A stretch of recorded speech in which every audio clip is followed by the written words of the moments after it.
We've got the meeting agenda this year on the overhead, what is it? Digital screen. I was going to say overhead projector, digital screen, to save paper. So we'll just follow the screen for our agenda. So okay. Nicholas is driving the high-tech machinery, and he's about to take us to item number 1.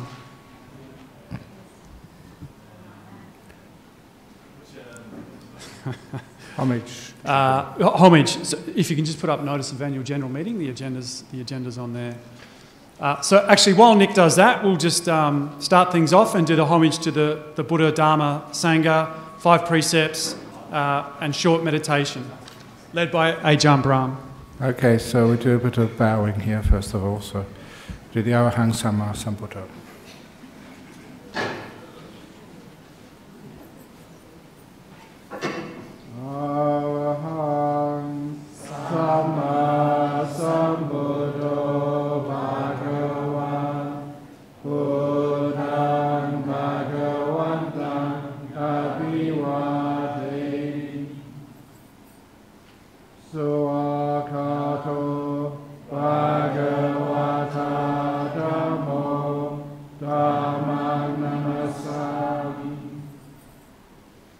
Supatipano Bhagavato Sāvaka Sangho Sanghang Namami.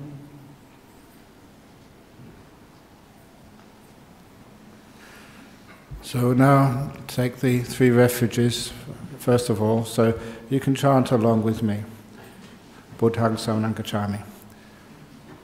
Buddhaṃ Saranang Gacchāmi, Dhammaṃ Saranang Gacchāmi, Sanghaṃ Saranang Gacchāmi, Dutiyampi Buddhaṃ Saranang Gacchāmi, Dutiyampi Dhammaṃ Saranang Gacchāmi, Dutiyampi Sanghaṃ Saranang Gacchāmi, Tatiyampi Buddhaṃ Saranang Gacchāmi, Tatiyampi Dhammaṃ Saranang Gacchāmi, Tatiyampi Sanghaṃ Saranang Gacchāmi. Now I'll give you the 5 precepts. Please repeat them once I have finished, not at the same time. Pāṇātipātā veramani sikkhapadang samadhiyāmi.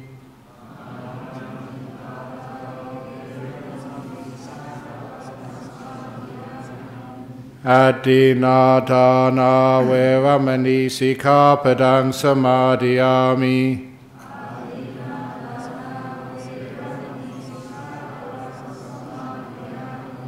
Kāme sumicchācara veramani sikkhapadang samadhiyāmi.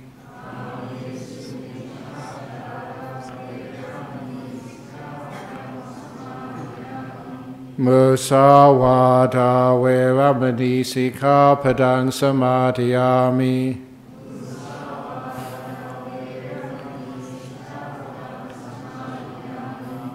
Sura meraya majapamadatana veramani sikkhapadang samadhiyāmi.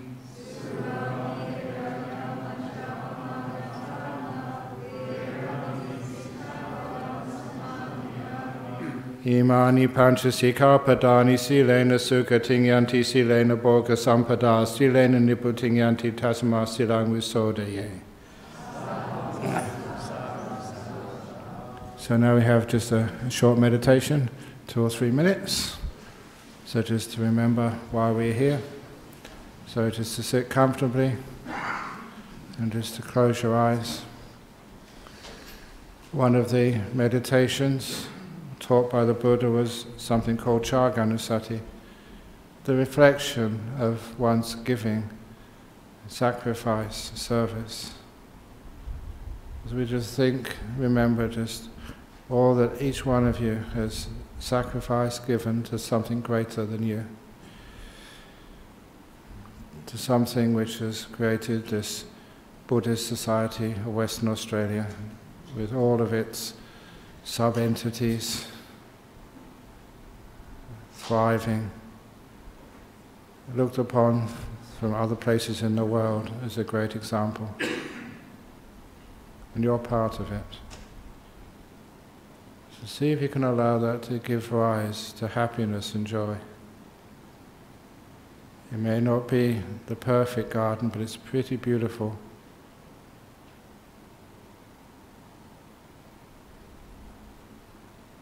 And when we start to see the beauty, the goodness, the good bricks in the wall, and in ourselves, and in our fellows, our Kalyana Mitta on this path, then allow that joy to establish in your heart and in your body.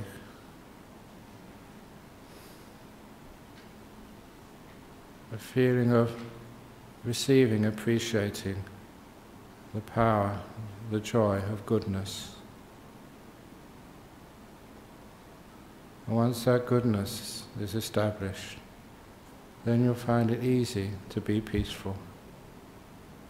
The happy mind is easy to become still. So I'm going to be quiet for 2 minutes before I ring the gong.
Come to the end of this short meditation.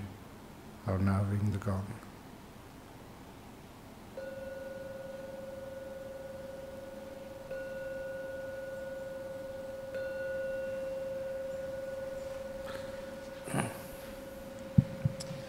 Thank you, Ajahn Brahm. I feel like going home now. For those coming in late, please register. We have item 1.2, which is quorum and apologies. So I believe that today we do have a quorum, and I can refer to the Constitution about what we require for a quorum. It's 25% of the member base, or does anyone know off the top of their head? Or 10 full members, which we do have. Okay, we've got a quorum, so we can begin the meeting. I'd just like to say for this meeting, we do have quite a few reports and some items to get through, and we've decided that we want to be done by 6:30 or 7 o'clock at the absolute latest. So of course, as the chair, I'm also the timekeeper. So first of all, I'd just say to people who've got reports to present, if you could try and, because we do have 9 reports, if we could keep them to 9 minutes. So we'll put the reports on the screen, and if the person presenting the report can just perhaps stick to the points that may be of interest to the members. And if everyone takes 5 minutes, that means it's only half an hour for the reports. Okay, and also for members who may have something to say during the question time or resolutions, there's a few rules I'll just remind people of, so we can keep to in the Constitution, so we can keep to time. So the mover of a proposition shall not speak for more than 15 minutes, and subsequent speakers are not allowed more than 10 minutes. The mover shall only be entitled to reply for 5 minutes, except with the approval of the chair. And this is section 13 of the Constitution, number G. A speaker shall speak no more than once on the same subject, unless permission is given by the chair. So once you've had your say, you just get to say it once, and then someone else can take the microphone, and we're not going to give it back to you. That's part of the Constitution. Any discussion will be terminated by the resolution. The question shall now be put for vote, and the chair may ask any person at the meeting whose conduct is unsatisfactory, i.e. in breach of those rules, to leave the meeting. Thanks. Now, item 2 is confirmation of the 2017 AGM minutes. So Nicholas should be able to load them up. And they would have been sent out on the email for everyone who was coming today to read. Committee members have had a read through it. I can't see anything dubious in them. Was there anything from the floor about the minutes from last year and why we shouldn't approve them?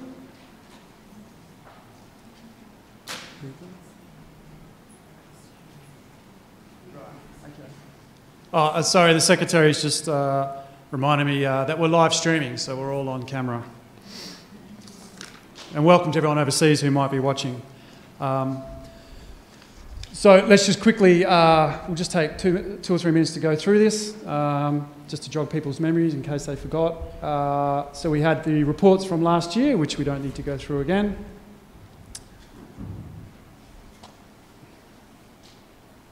Keep going. We had, President's report, yep. Treasurer's report, membership report. Keep going. We'll just get to perhaps the questions.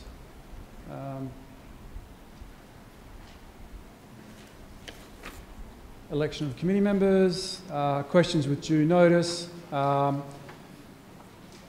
So we had quite a few questions last year around the potential intention to get paid support for the committee.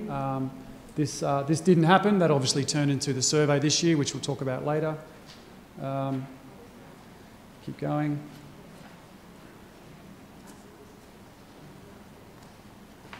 At the AGM, we resolved to have to form a subcommittee to do a study on and a questionnaire on the paid support, which we're going to present this time. And there was one question about a car park outside. So does anyone have any opposition to last year's report? No? All right. So all those for passing last year's report?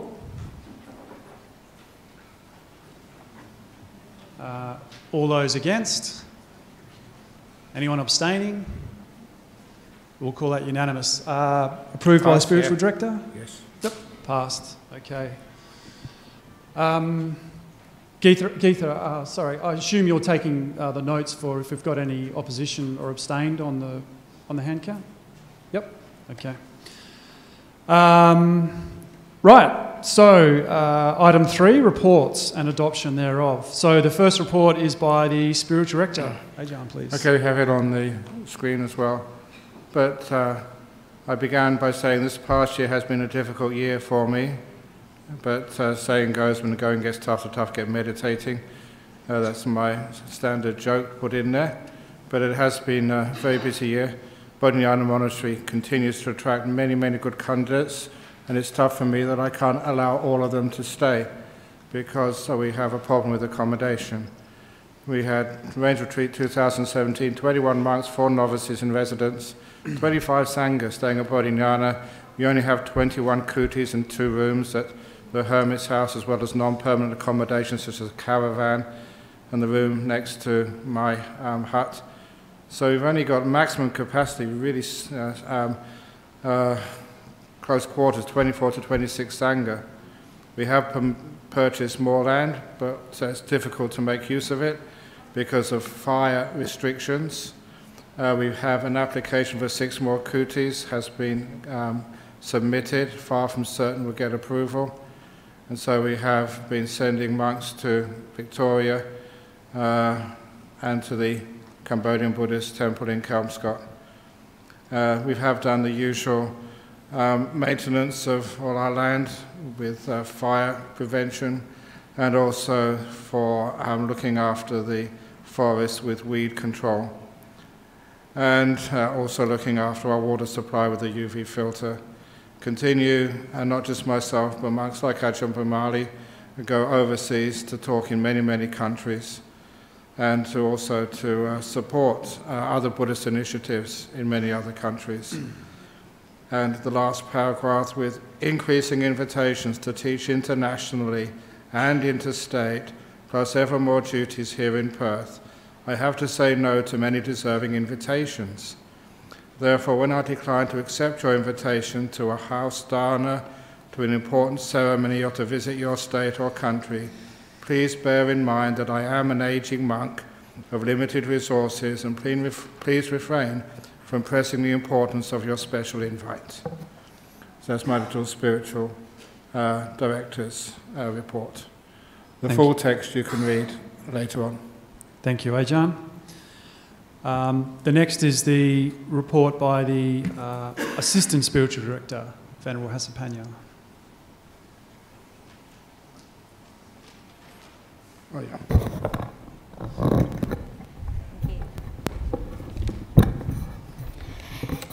So, okay, there's the overview from 2017 to 2018 was another historic year for Dhammasara and the Buddhist Society of Western Australia and its committee and members.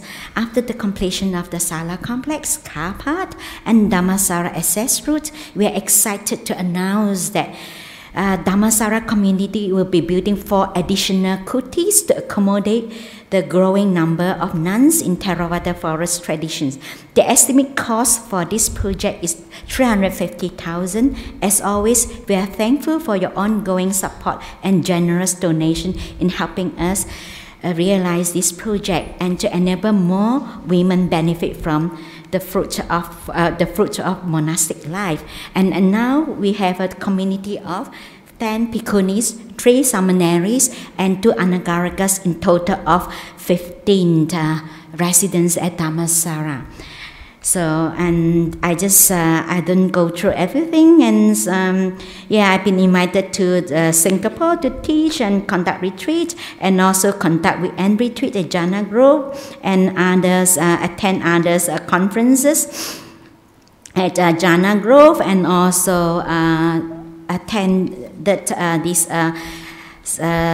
70th years of Independence Day celebration of Sri Lankan at Joy Shepherd's Performance Arts Center. And there's information on our Dhammasara kutis that the bushfire consultants from Blue Oil Private Limited came to help us to decide the suitable building site. He had indicated an asset protection zone for all kutis, including existing, to indicate the benefit of keeping the buildings in reasonable reasonably close proximity to overlap the asset protection zone so as to reduce clearing. That is, we are under a low bushfire risk zone. That is BAL 29. So FDFM survey had completed surveying the indicated Kuti site area. So at the moment, we have raised close to 160,000. That is a 45.5%. And so at the moment we have 2 Kutis. We have 2 Kutis, man. So, and building and maintenance, and as all of you know, we have this old non-cottage, so we're having termite problem, so we have to rip off all the floors, and we have to replace the floor, and we have to, lots of work to do, but things that the nuns can do, we do. The nuns do all the painting of the ceiling and all those things. So the termite, we have to leave it to the specialists, and the floor replacement, we have to give it to the specialists as well. And at last, there is the Sala complex. We still have a little bit of outstanding items that need to be completed, and that's it. So any questions or comments? Thank you, Venerable. Okay. Now it's my turn. The President's Report, 2018. It's not on there. Oh, just that bit, because I was still typing up this morning. I wish to thank the committee and staff members I worked with during the last 12 months and 3 years for their efforts on various projects that we have initiated to strengthen the Society. I believe that the Society has been left in a strong position, and as the 2017 committee departs, I feel that the achievements of the committee during our time are praiseworthy, and members in 2018 can particularly reflect on the following initiatives of the last 12 months. And there's 12 initiatives, so that's 1 per month. First of all, the purchase of the land at 37 Milford Way, so our neighbours over to my right here. That's 750 square metres of land, and the house still sits there now. And this has been purchased for future expansion and development of the Buddhist Society. And I'll just say, whoever takes over from me, that'll be Dennis, but even after him, whenever a bit of land comes up for sale around our temple here, we should snap it up. Number 2, we introduced new spending with Treasury, new spending and approval procedures to ensure the Society is not exposed to fraud or overspend. We started the construction of the maloca community functions area, so that's out the back between the library and the main hall, and if you have a look you'll see there's some construction going on there, and that will be finished hopefully in May, but maybe Don and Graham can update us. We upgraded the audio-visual broadcasting cameras. We installed a new security camera system around Dharmaloka. We began translation of the Dharma talks on our online portal into Chinese, Indonesian and Sinhalese. I think there might be more, but I have to ask our Vice President, who's not here today. We formed a new Buddhist Society strategy group, which will sit adjacent at arm's length to the President and the Spiritual Director. This group has no power. It's purely just a think tank that generates new ideas about the Buddhist Society, passes them on to the President and Spiritual Director, and the President and the Spiritual Director choose who sits on this 4-person committee, and then when these ideas are passed on, they then may or may not be passed on to the committee, who then decides to put them into action or not. So I think this is quite an important thing, and it's been lacking at the Buddhist Society for a long time, and I believe that the strategy group will back up the committee with higher level ideas and bring the Society forward. We then also formed the Buddhist Society delegated subcommittees, which we'll talk about a bit later on. So these are committees that sit below the main committee, and there'll be one for each campus. So Bodhinyana, Dharmasara, perhaps Jhana Grove in the future, and Dharmaloka will have its own subcommittee with a budget, and we've done up a policy document for each committee. So they're enabled to initiate smaller projects on the campus that they're responsible for to free up the main committee from the day-to-day stuff of should we put in a new gate on the back fence, or should we put in more marking on the car bay. So the strategy group and the delegated subcommittees, they'll begin with the 2018 committee. So we basically voted on it and got it all set up, all the spending matrices, everything, and now this year we can start them. And the whole purpose of this has been to reduce the workload of the main committee as much as we can without using paid support for the moment.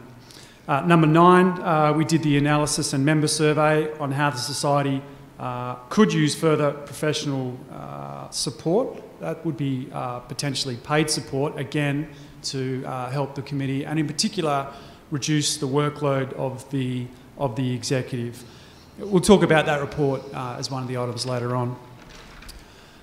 Number 10, we began a 12-month YouTube trial of ads on our Dharma Talk channel to see if that we can raise more funds for Dharma Loka, because in particular the Dharma Loka account is always starved, and other people have been basically hijacking the Buddhist Society Dharma Talks, posting it onto their website and running ads and collecting money.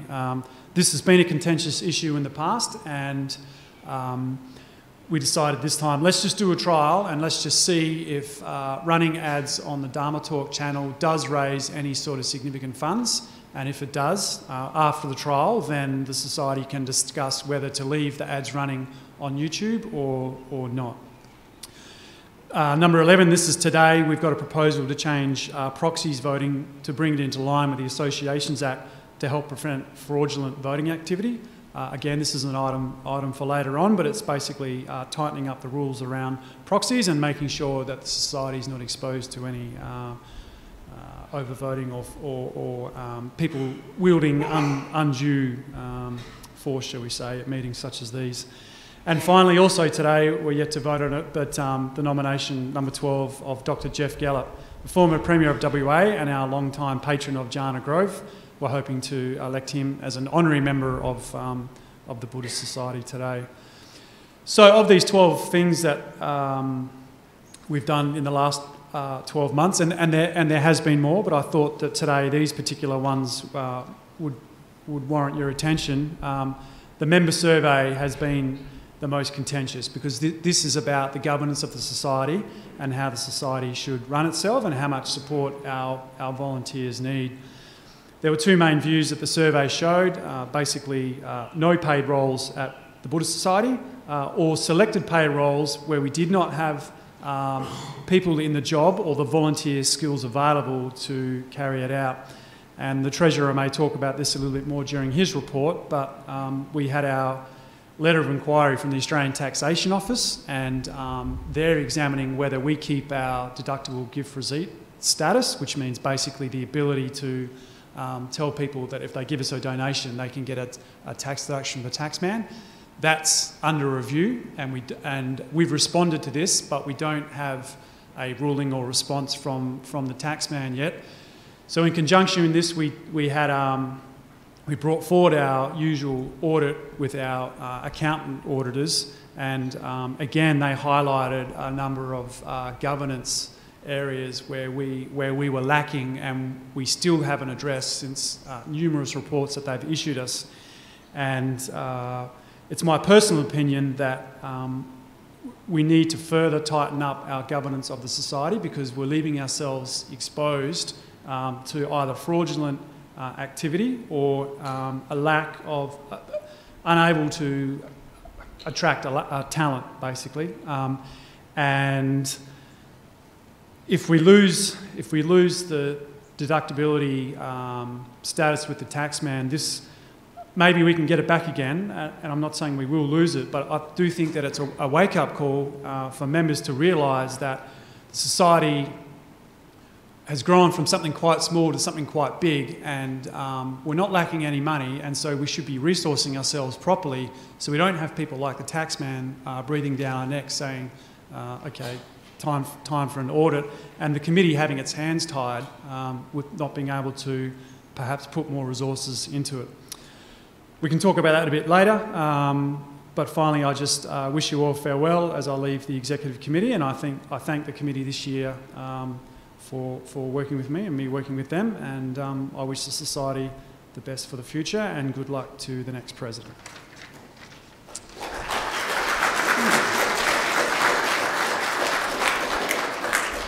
Thank you. So the next is the Treasurer's Report, and this is this one and the next one, the Membership Report. These ones we actually have to vote for adoption, so I'll now call Don to bring the Treasurer's Report.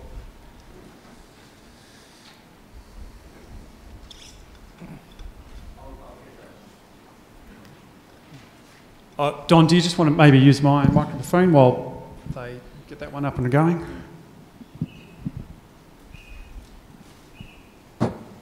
Testing. Oh, he's got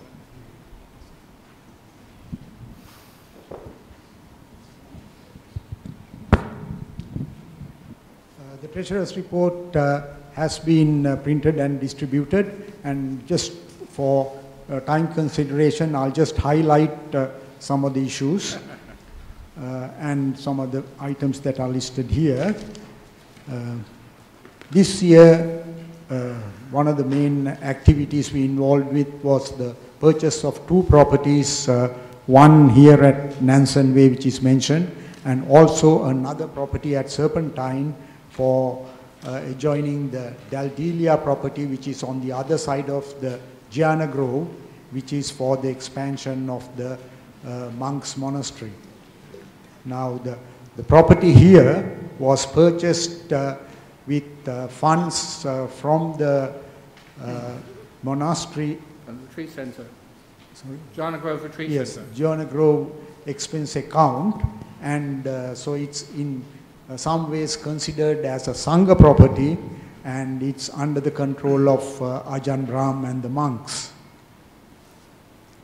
The other matter we were dealing with was the construction of a patio next to the community center, which was requested and is mostly funded by the Thai members of or the Thai community, the Thai Buddhist community.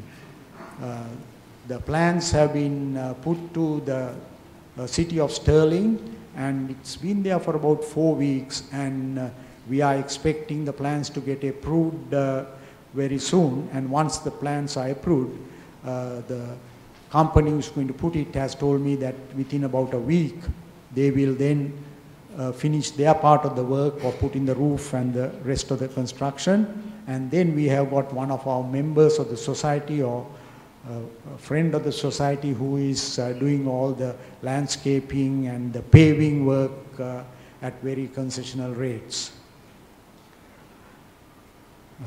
The other item which was already touched on was the letter we received from the ATO asking for detailed information regarding the operation of the Dhamma teaching schools run by the society and the associated building funds which receive tax deductibility for donations because it's considered a teaching activity.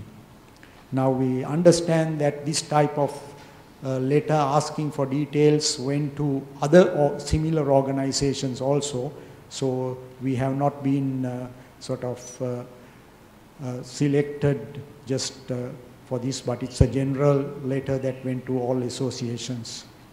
And considerable amount of information had to be collated, and the task of replying the letter was well handled by Anagarika Stephen, who had previously been a CEO of a large non-profit organization.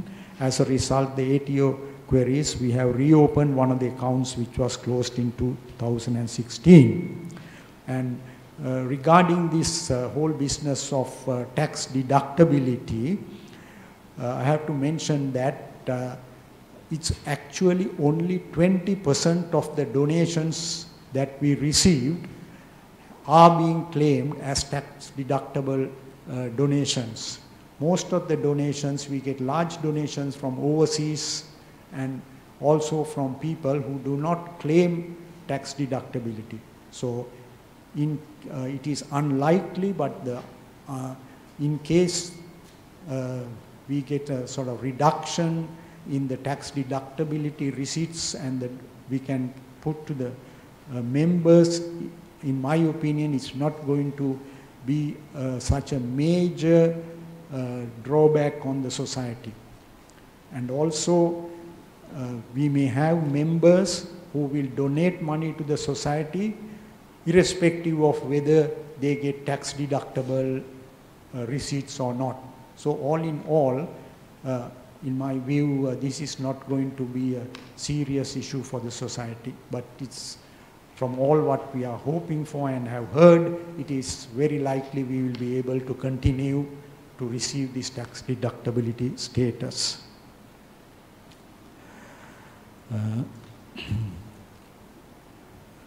The other items have been already mentioned, and it's about the Vihara Fund. Our Vihara Fund, we sort of, we just break even with a small addition or small profit, if we may put it that way, every year. And in some years, when the income for the Vihara Fund, that's the fund that is used to maintain everything here and run the activities here, when that the income for the year becomes less than what our expenditure is, we have all fixed deposit in the bank and we draw money from that to keep the activities going here. And our total expenditure and income was slightly lower this year, but it was still about $2.4 million. And perhaps last year, because there was a number of projects, especially in Dhammasara, the building roads and other activities, there were more donations received last year than this year. To end my report, I wish to thank the Treasury staff. That's Boon, our Assistant Treasurer, who assisted the Treasurer and also has complete responsibility for other specific tasks. Ronnie, who does all the Mayo bookkeeping work and has done it for many years and is a sort of backbone of the Treasury. Priya, the accounts coordinator, looks after all matters connected with the ATO, superannuation, payments, and then all matters connected with the audit matters in consultation with the Treasurer. In addition to that, we have this year also have Rohini, who is helping with the donation refunds from the retreat, which was a sort of quite a strain on the Assistant Treasurer, and she has relieved us of that work. So I'm quite happy to say that we had a very good staff, and I think I could not have had a better staff or better helpers for running the Treasury. So I thank them all for the support. Well,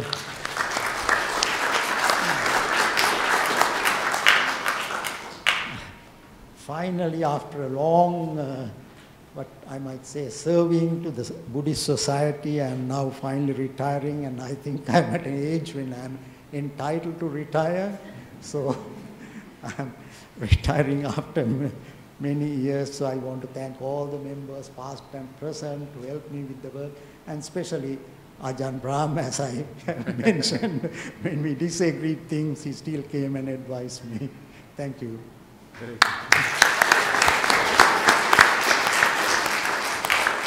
Thank you, Don. Just before we vote to pass the Treasury report, did any members have any questions for Don? No? Oh, one. Yes, Bill.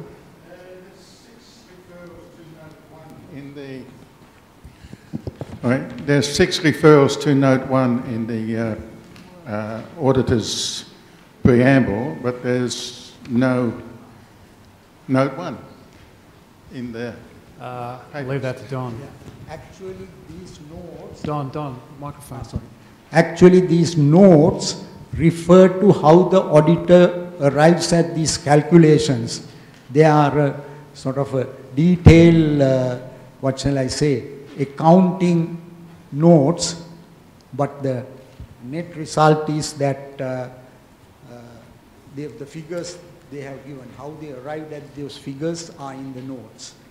And just in that connection, I also wish to point out that in the auditor's report, they have said that the accounts give a true and fair view of the association's financial position as at 31st December and its financial positions and cash flow for the year, which means the auditors are satisfied that our accounts presented to them have been correct. Thanks, Don. Okay, I'll proceed to the vote now. So all those for accepting the Treasurer's report, raise of hands please, or raise of cards. Anyone against? Any abstentions? That's unanimous for the members and from the Spiritual Director. Passed. Okay, thank you. The next report is the membership report by Lucky. Down the front, Don. Membership report for the AGM of 2018. It is with great pleasure that I report the financial membership for the 12 months to March 2018 at 1,961 members.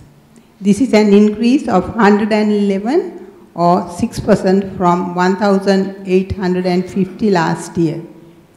Of this number, 1,224 are full members and 737 are associate members. We have 51 youth subscriptions and 5 honorary members. The Buddhist Society is very grateful for everyone's support, including the many volunteers. Special mention goes to the 286 members who have taken lifetime membership, showing their gratitude and loyalty to the Buddhist Society and the Sangha led by Ajahn Brahm. Thanks to the dedication and inspiration of all Ajahns, we have expanded our overseas appeal to 535 members from 46 countries, from Asia, Europe, the Middle East to North and Latin Americas. This year we welcome the members from more countries. They are Botswana, China, Czech Republic, Estonia, Malta and Myanmar.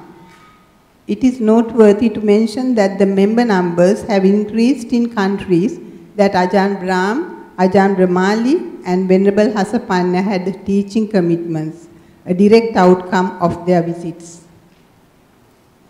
At the 7th Buddhist Summit held in November last year in Sri Lanka, Ajahn Brahm's talk aroused much interest from the members of the 47 participating nations, showing positive results of the many initiatives of the Buddhist Society and the Sangha in spreading the Dhamma.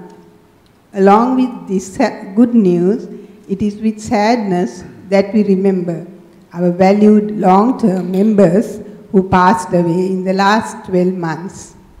Once again, I thank each and every member for their continued support.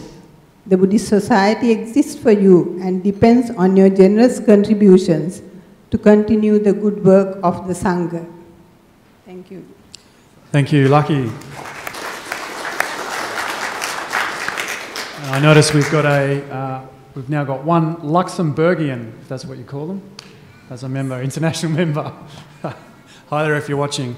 Does anyone have any questions for Lucky before we pass the motion on the report? No questions? All those... Oh.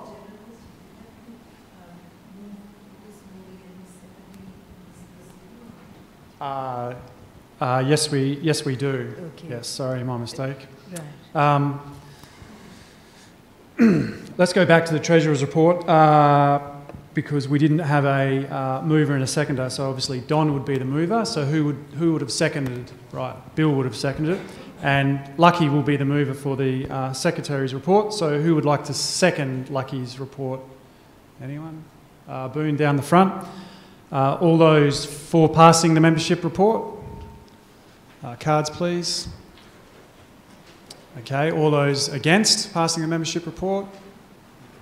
Almost. No one. Unanimous then? Oh, any abstainers? No. Spiritual Director, approved? Yes, so the report is passed. Thank you.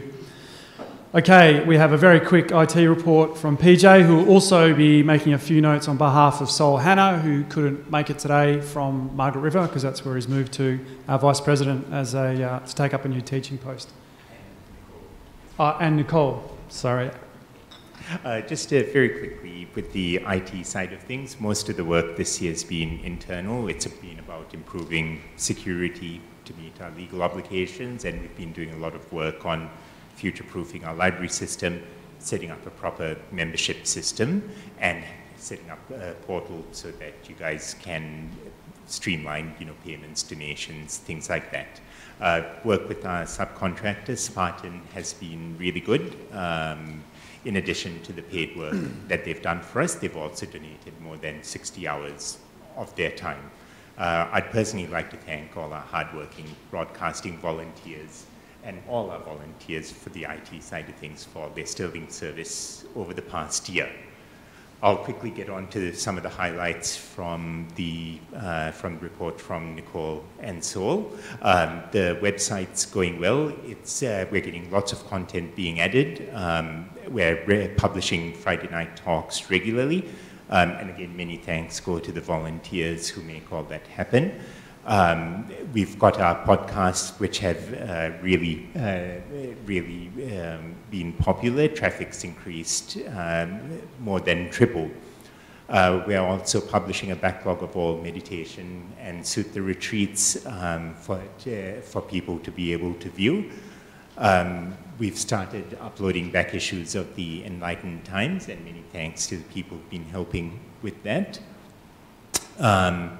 The AV's really stepped up, and many thanks to Michael and Chris Stevenson for making that happen. The reports are, I can make this online, the traffic increase for the Maloca website, for our YouTube channel, and for the Podbean. There should be a little graph there, Nick. That shows that the traffic's really gone up. January 2018, we had over 600,000 downloads and views. I need to double check, but I'm still sure we're one of the top Buddhist sites in the Southern Hemisphere, certainly the top in Australia. Just finally, in terms of fundraising, there's been an increase, as Drew was mentioning, about fundraising and getting more money coming into the Maloca accounts. We've received nearly 5,000 in patron donations, and that's also starting to pick up. We're getting lots of regular donors, and we've got monthly donations. What we're hoping is this year we can make our broadcasting group self-sustaining in terms of the money that we raise for our efforts. Lots of facts and figures in there, which you're most welcome to read. Maybe we can put it up on the website along with the other reports. Yeah, I think so. Yep. Cool. Any questions, anyone? Over here, on the front. Microphone. Yeah. First of all, the fans, could we have them slower, because it's... Oh, yeah, sure. We're not hearing properly over here. Michael's onto it. Thank you. The other thing about Friday night's talks, it says 7 o'clock chanting. We've never heard it yet, so okay. What's that all about? Sorry. That would be Nicole and Sol. We've never really live streamed the chanting anyway, because we only live stream the meditation as well as the Dharma talk. Well, do you think it's a good idea to take it off then? It's written there, 7 o'clock. Chanting is only happening in this hall, where we don't live stream it. But if the people who are on the internet we'll change that. are expecting that, so it would be better to cancel it. Yeah, we'll change the note on the website so people know that it's not being broadcast. Thank you. Was there another question up the back there? Yeah, Chris Thomas. I was just wondering, you brought up a point that we were doing advertising on YouTube. I don't know if that's a question for IT or for Don, but, you know, did we get any revenue from it? Is it beneficial? Sorry, the trial actually finishes today. So,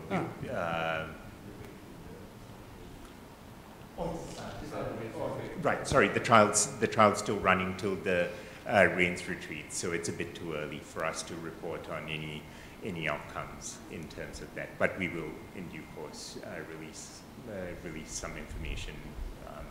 However, yes. The idea is we'll run the trial for 12 months until I think it was October, and then we'll compile a month by month graph of the total and how much we're getting. So stay tuned. Actually, another aspect of this trial, we are hoping to see if the type of advertisements that come on the Buddhist channels are of suitable nature. We might have to review that if we find the advertisements are not of a suitable nature. That's right. There was a lot of debate from some people saying we shouldn't run ads because we might get, I don't know, underwear or vodka ads or something or other when the monks are talking. We can't really prove this until we have the trial, and we're perhaps halfway through it, and we haven't had any adverse findings yet, I don't think. So we'll let you know. Okay, any more questions for IT? Okay, I might get Michael. Do you have anything to add for AV, please, Michael? Yes, actually, a couple of achievements.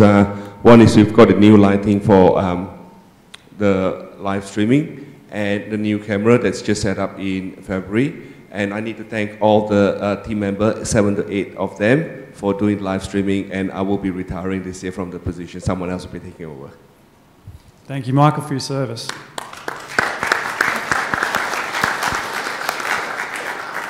And your short reports. Sol's report was bandaged up with PJ, so that just leaves the Armidale meditation report by Doug, if he's... only the Treasurer's and membership report gets accepted. Yep. Is Doug here today from Armidale? Oh, there he is. Hello.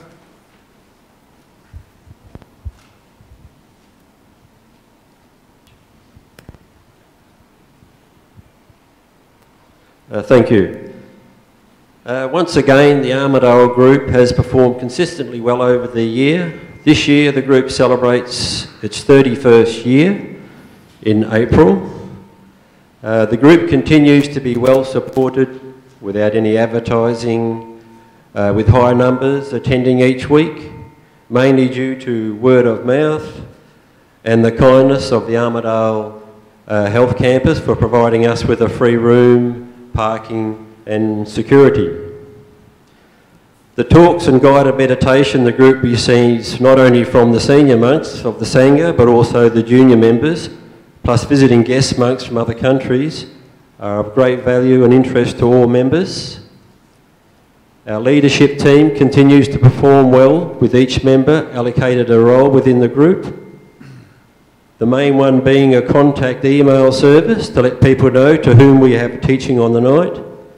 This role is run by Marlene Gersten, who works well on the same as previous year. A special thanks to Marlene for her services this year. Thank you, Marlene. The group continues to support the Gosnells Women's Refuge and its outreach program, which consists of approximately 100 women and children. This year, the group raised 51 $20 gift vouchers to be distributed to the children for Christmas. Also, another member of our leadership team, Bob Steele, continues to collect the donations of food and toiletries from the monastery, which are passed on to Marlene once again, who delivers them to the refuge to be distributed to the women and children. Irene Walker and Marlene Gersten still continue to teach meditation in the refuge on the first Wednesday of each month. About 3 or 4 times a year, we extend our meetings for an extra half an hour, which we call a chocolate cake social.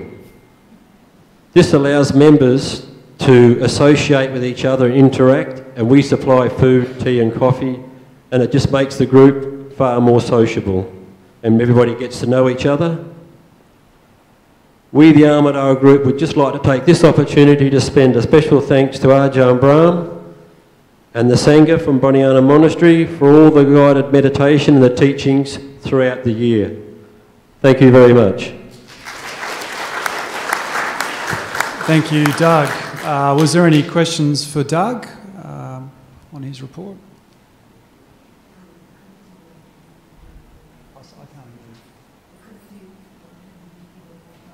Oh, yes, sorry.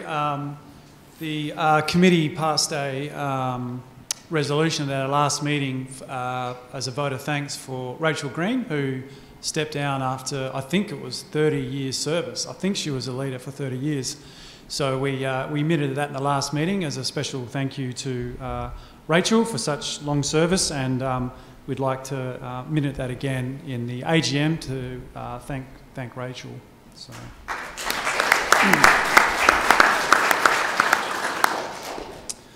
Okay, that's the reports. We're now up to item 4, special business, and it's almost 6 o'clock, so I think we're on track for a 7 o'clock finish.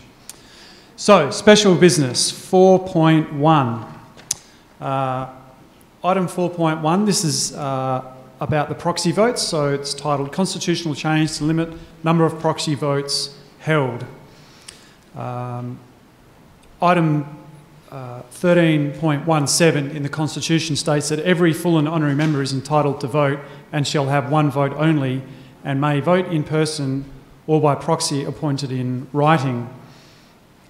At the moment, we don't have any rules around how many proxies one person can bring to a meeting in the Constitution, so we would like the members to adopt the following motion, which says, every full and honorary member is entitled to vote and shall have one vote only, and may vote in person by proxy or writing, subclause A.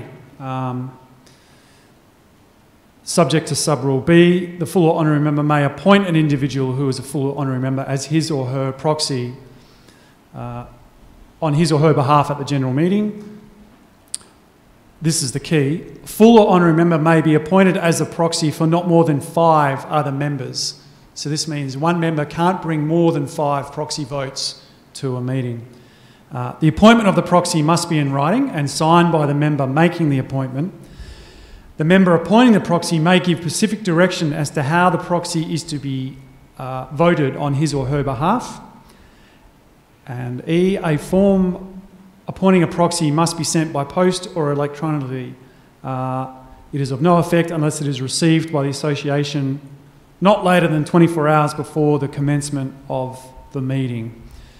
So the reason, this basically brings us in line with the updated Associations Act, and in particular, by limiting one person's proxy carrying to 5 votes, it means that we can't have an AGM meeting like this where perhaps 100 people turn up, but we have 1,900 members and someone brings 300 proxies and then votes in such a way where they can almost take over the society. So I'll ask now if there's any questions or comments from the floor on this proposal.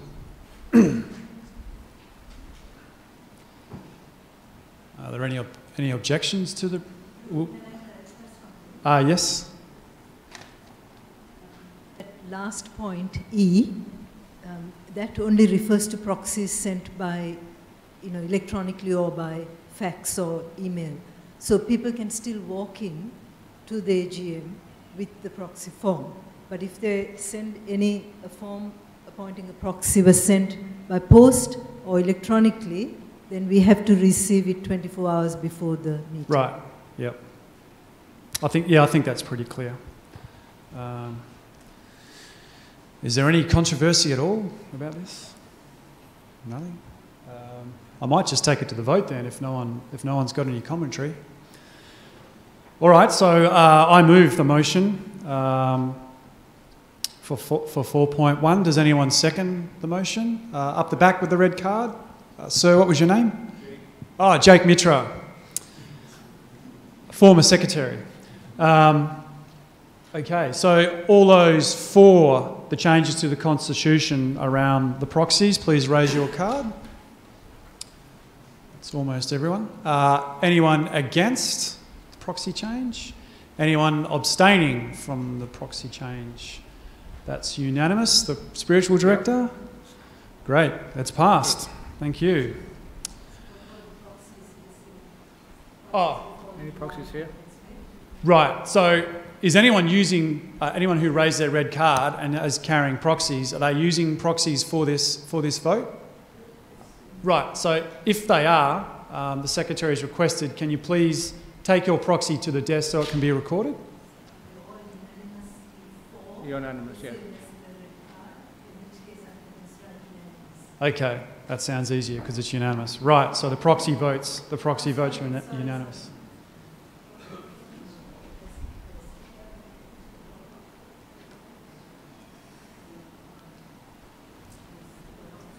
Has that changed now? So once this is passed, then for the next vote they can't use more than 5 proxies. Oh, sorry, okay. Yeah. Right, Yeah. so like Ethan's saying, I believe, if there's any proxies against the vote, can they bring them up? But I don't think that there is.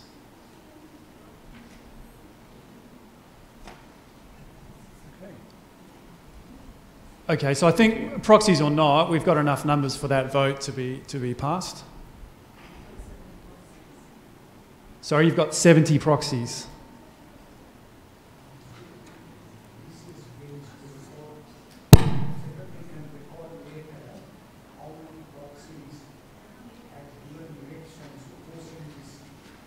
Right. Okay, because the vote was unanimous and no one holding proxies voted against the resolution, then the Secretary will record for the minutes that all the proxies were in line with the unanimous yes vote.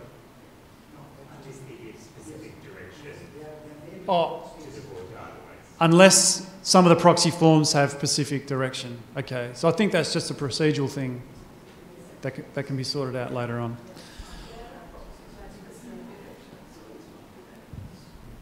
Right. Right, okay, I think we've passed that one now. So we might move on to item 4.2. I'll present this one again because our Vice President's not here. Constitutional change to allow society members outside the committee to be appointed to BSWA subcommittees, which requires to amend the Constitutional Clause 11.6. So the background to this is that volunteer organisations are always short of people, and we do form subcommittees, and at the moment the Constitution only allows us to staff a subcommittee with a sitting committee member, but the point of changing 11.6 is that we want the ability for any Buddhist Society member to be invited and to join a subcommittee, and they don't have to sit on the main committee. So I'll just read out. At the moment, 11.6 says, the committee may delegate any of its powers to such subcommittees consisting of such members of the committee as the committee thinks fit.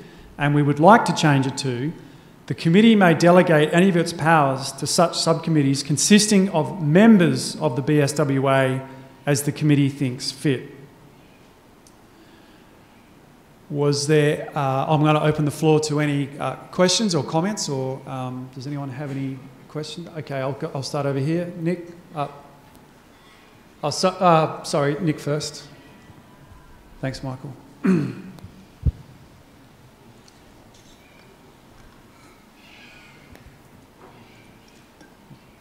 I was going to suggest that I think the spiritual director should have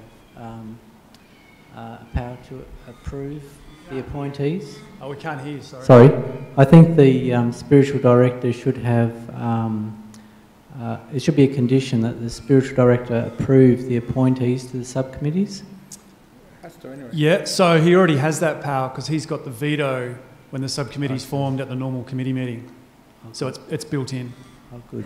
Yeah, because sometimes you can get new members who really have no real connection apart from their membership, who can just come in with their own sort of agendas and ideas which may not be consistent with what this organisation is for.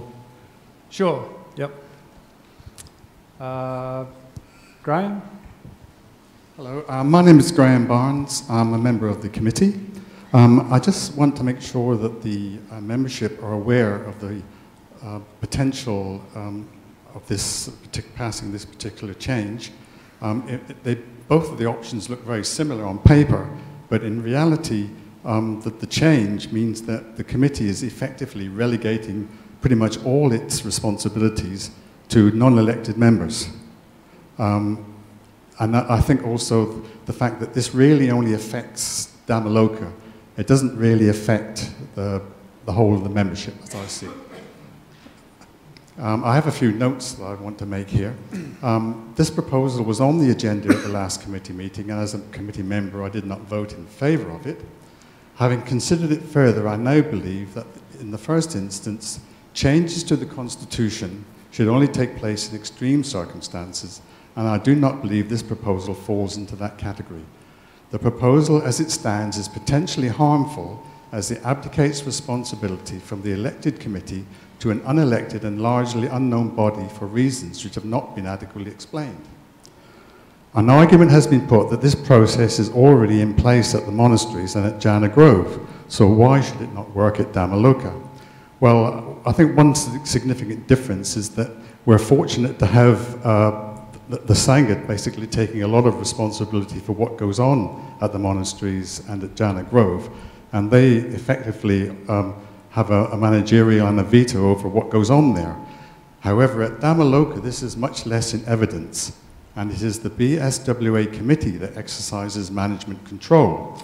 So what is now being proposed is to dilute this authority to unelected persons who will have control of a budget and are free to appoint contractors and tradespeople as they deem fit, with no defined committee control. The proposal will likely include authority to spend up to $5,000 for each transaction, which is a significant amount and could tie the BSWA into long-term contracts that may be difficult to cancel should that necessity arise. It may include direct debiting arrangements that may also prove problematical in terms of monitoring and cancelling. I don't know if anybody has ever tried to cancel their gym membership. I urge people to vote against this motion at this AGM on the basis that it has not been adequately explained, is unconstitutional, and is of dubious value to the BSWA. As Sol's not here, I guess I'll have to respond to that. The crux of it is that the committee's only got a certain amount of members, and if we want to have a subcommittee, and this subcommittee may need specialised skills, and the subcommittees would be set up with the main committee outlining its powers and delegations and spending limits, then the committee is hamstrung because basically the pool is very, very small, and I would imagine that if you're already sitting on the main committee, you may not want to sit on one or two other subcommittees. So really, this is about opening up the available talent, I suppose, that the committee has to choose from when forming subcommittees, which the committee does time to time. In fact, this year we had two. I don't think that the membership should be in any fear about rogue subcommittees running around doing all sorts of stuff, because the conditions of the subcommittees will be set up by the main committee and they will be reportable to the main committee. And in fact, just because you have members off the main committee on the subcommittee doesn't mean you still can't have one member of the main committee on a subcommittee. Does anyone else have any comments? Yes, over the left here. Remember that it's one comment per person as per the Constitution. Look, my name's Paul Firth, and I've only been a member for a couple of years, but I've been in Victoria on a council. I've been mayor of towns, and I've been 12 years as president of a couple of organisations over here. I just want to say that and this change to the Constitution is bringing it in line with anything that I've been involved with for 20 years or more, including, as I say, councils and at Wanneroomi Beloved Sports and Social Club. I was president for 2 years. It turns over $3 and $4 million a year, and it's important to use the expertise that you've got in your members, and it's disappointing to hear it put as something that to be frightened of, because it's not. It's there to be used, and it's an asset to use all your members. Thank you. Thank you. That's right. And by having normal members being able to be part of a subcommittee, we hope to basically include more people in the decision making at a lower level, and involvement in the Buddhist society. It's about more engagement with the members, in my view. Did anyone else have a comment or a question? Ajahn Brahm, sorry. Yes, I was at the committee meeting also when this was discussed, and I voted for it because we have last year argued about volunteers coming in to help rather than paid support, and this is one way of getting those volunteers to help out here in Dhammaloka. As I mentioned in my report, I am getting very tired, and unfortunately the buck stops here. And that's always going to be the case. And so I need help, need assistance. There will always be, the committee always have control over subcommittees. They have to report back to us. And if there's anything which is wrong, which is not done correctly, those subcommittees can be sacked by resolution of the committee. And certainly that I have full power over, I cannot sort of force votes, but I can certainly veto if any person elected on a subcommittee is inappropriate, then I have the power just to say, no, that's not correct. So I really push this idea so that we can have more volunteers serving at our Buddhist Centre here in Dhammaloka. So won't we have to spend hours and hours and hours at committee meetings where I have to attend, talking about things which should be delegated to smaller committees called subcommittees. We have subcommittees, but unfortunately we only have, 10 people on our committee. And so 10 people, committee members, and from that pool of 10, we have to have subcommittees. To me it seems illogical, unreasonable. We should extend the pool. Thank you, Ajahn. I may just take one more comment for time. Sorry, Dom? Okay. Could I just ask the committee to consider having more committee members?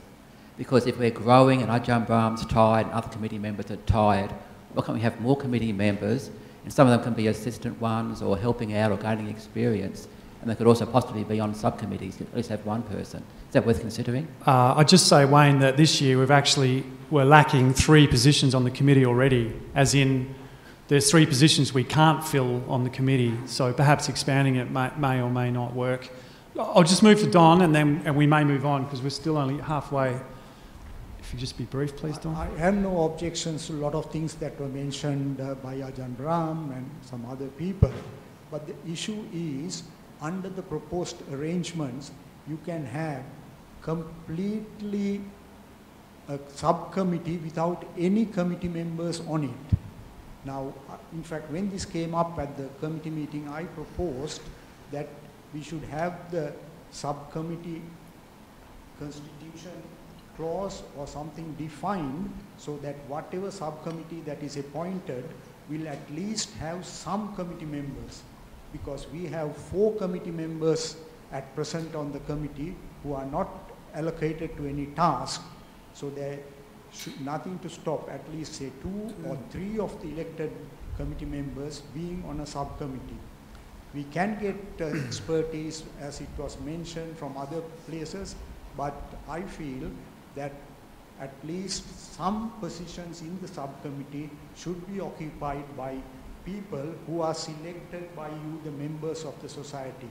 We should not have a subcommittee which is capable of expenditure, of large expenditure, plus other things without members of the elected people.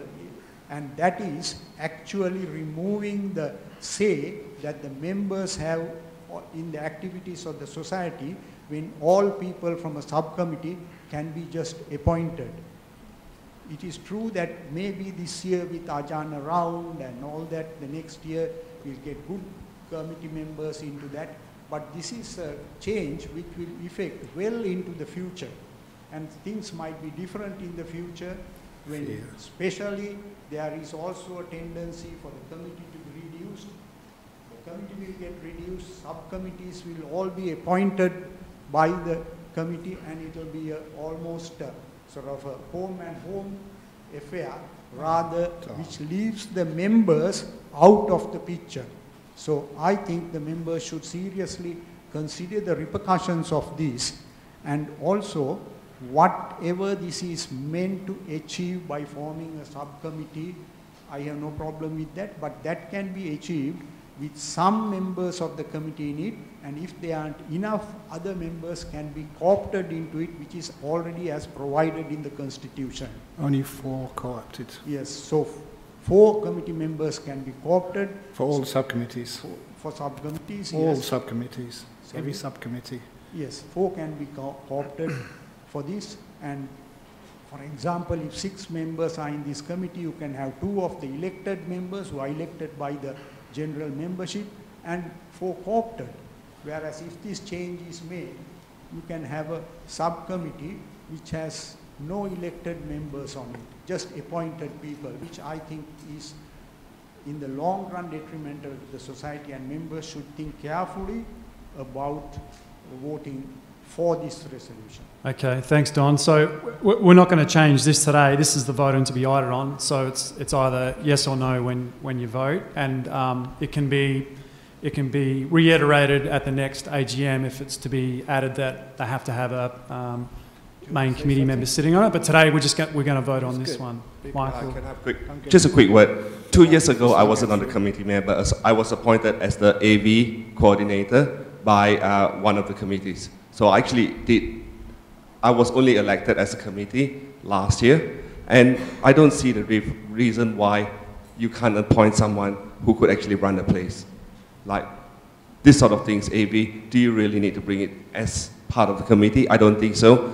Even things like maintenance and stuff like that, do you really need the committee? You have a subcommittee to actually run the whole place, and I think that works a lot better. Okay, so you're a pro for the subcommittee. Geetha, briefly, please. Okay.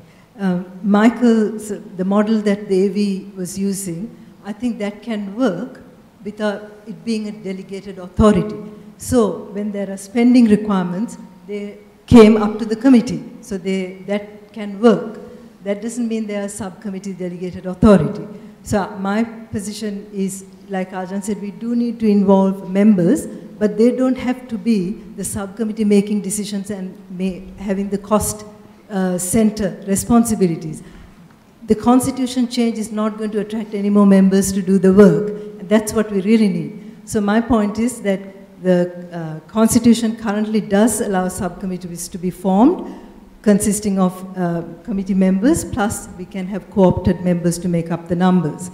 And that the other point is that the subcommittees will be able to generate spending up to, say, a limit of 5,000. I'm concerned about the creation of more cost centers, as monitoring proper spending processes is difficult, and I know that from just having been for 1 year on the exec. Now, with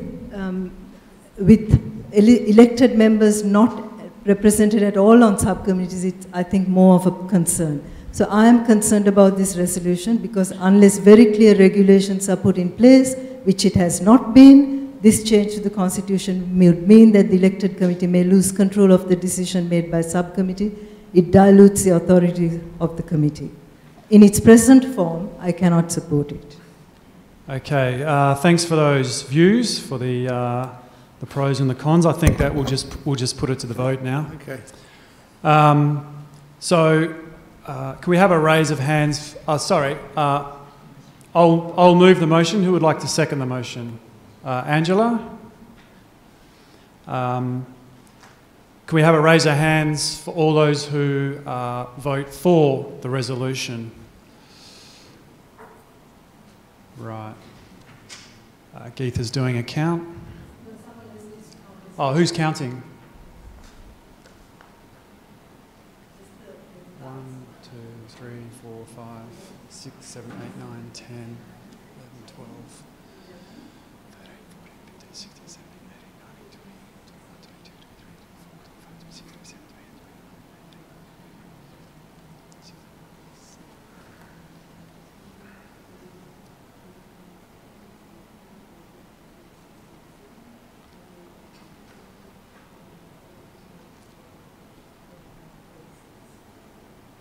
29. What did you get there? Okay, yep, I agree. So before we do the proxies... Sorry? The proxies as well. Yeah, so the proxies will have to go to the desk for counting because you could have more than one. So if you held up a proxy card, could you take it to the desk so we can see that if you've got more than one vote? Actually, I've got a proxy card.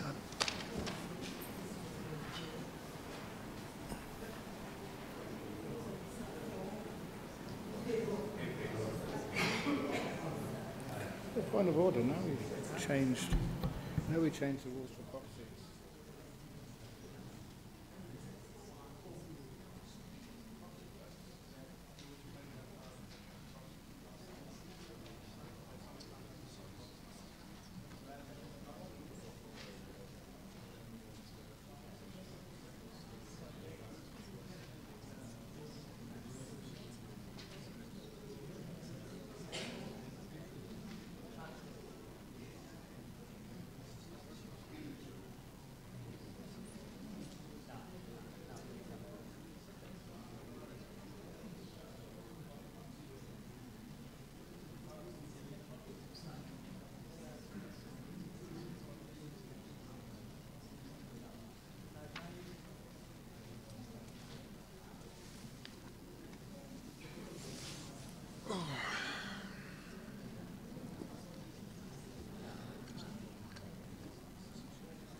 Okay, I think we might be ready for the no vote.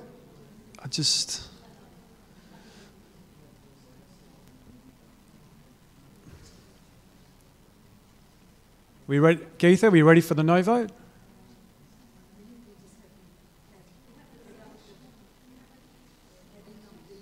Oh, right.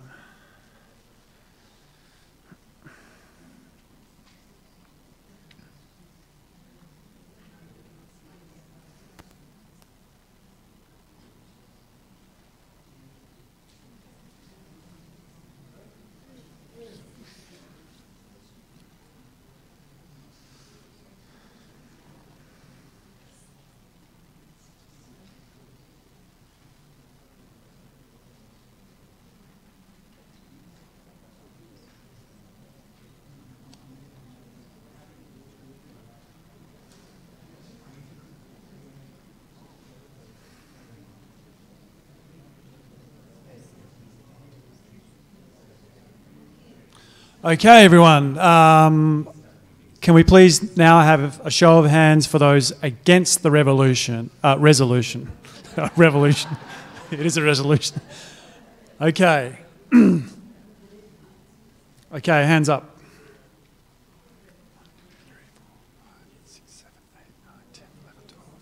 14, 15, 16, 17, 18, 19.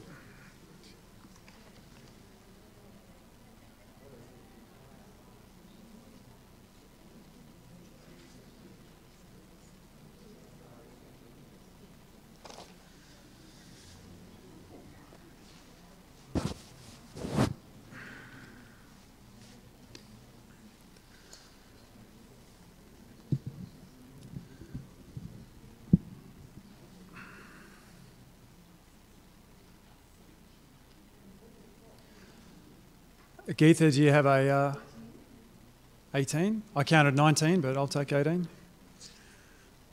Okay. Can we take the proxies up to the front if you voted no, please? In case you're holding 100 proxies.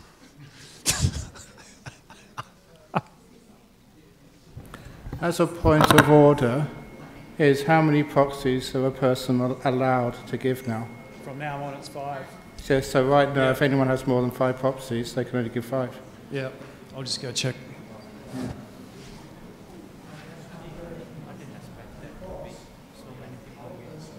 Yeah, something against.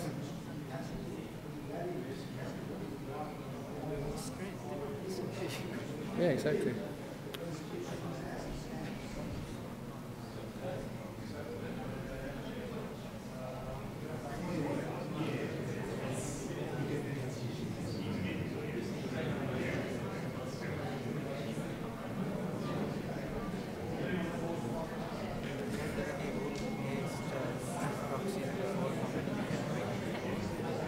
So? Yeah. So, according to Don, he believes that until the Constitution is ratified by the Department of Commerce, it's not changed. People with more 5 proxies. But the point of order, the thing is it changed after we vote on it, or is it changed with the Department of... When's it actually changed?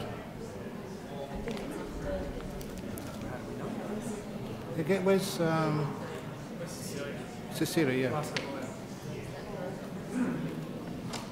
Okay. I wonder if I really want to show my.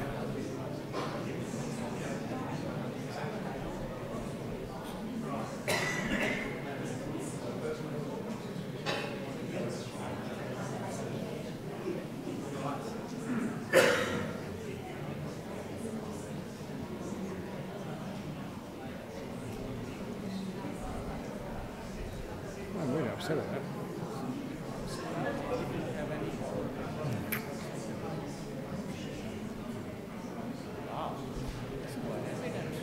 Yeah, I see. People.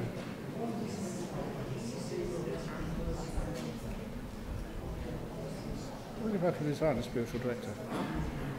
Can I resign? Yeah. I'm fed up with this. No, I can't.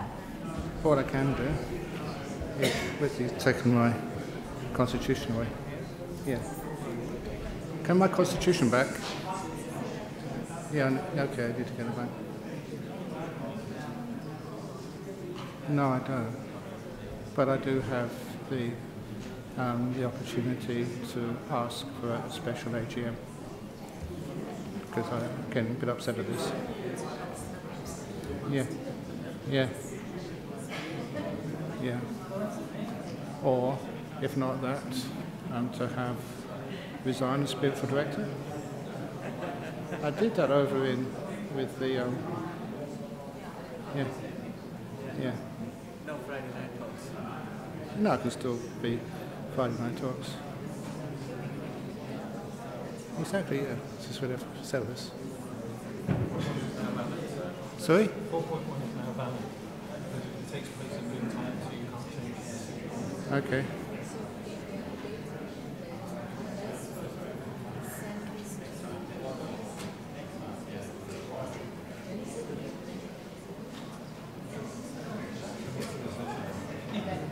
Department of Commerce. Who runs the model group? Yeah, okay. Dear members, we have a slight controversy in regards, of course, to the proxy voting. So it's been raised that now, with the preceding item saying that proxy votes are limited to 5, that people who have more than 5 proxy votes can't use them at the desk. But some members are saying that until our Constitution gets the stamp of approval from the Department of Commerce to say that we've made some changes, that members who do have more than 5 proxy votes, say they've got 10 or 20, they can still use them even though we've voted that they can't on the preceding item. So I'm going to pass it over to Stephen, who's got some experience in this, and I'm probably going to say that if it gets messy, we may have to, we'll record all the votes, and then basically a constitutional lawyer would be able to tell us which case may be valid. I'll just pass this to Stephen, and hopefully Geetha can have those votes soon, so we have an idea anyway.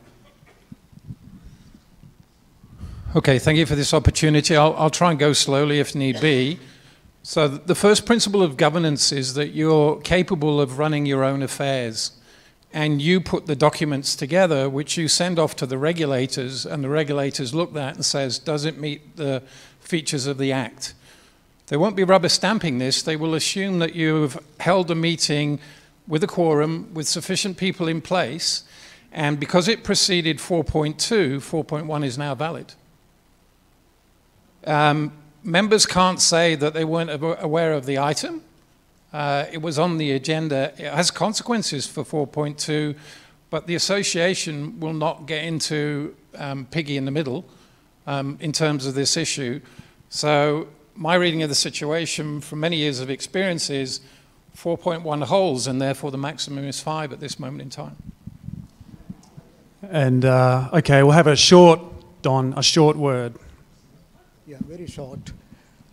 My point is that when the notice of the AGM was sent out to members, it was said that they can give a proxy to any other members.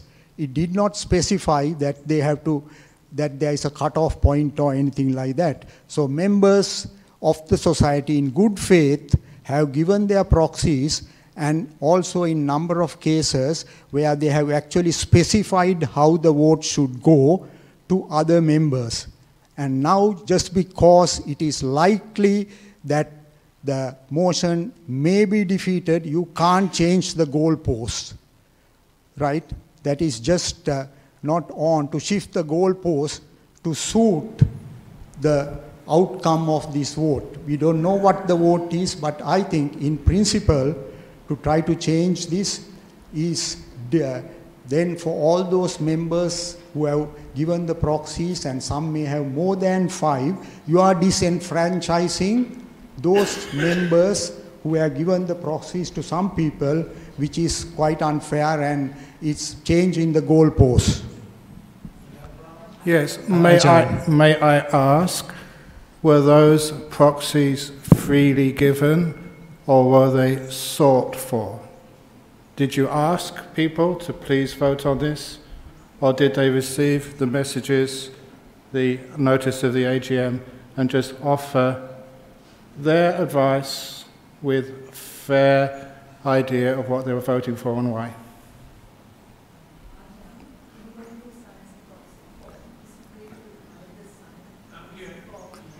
Can't hear you.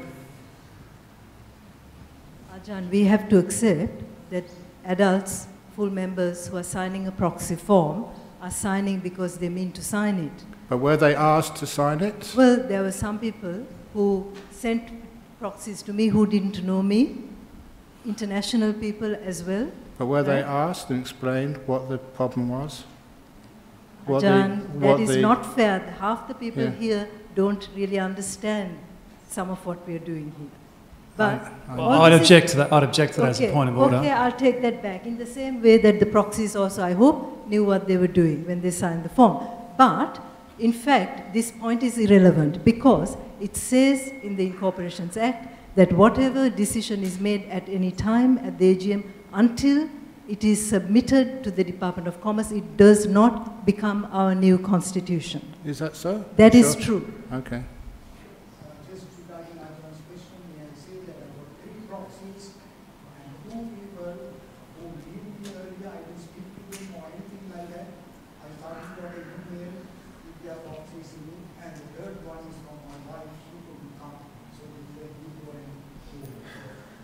All right, spiritual director. No, I just can't argue. Okay, so in that case, I guess we'll just see Richard, last one.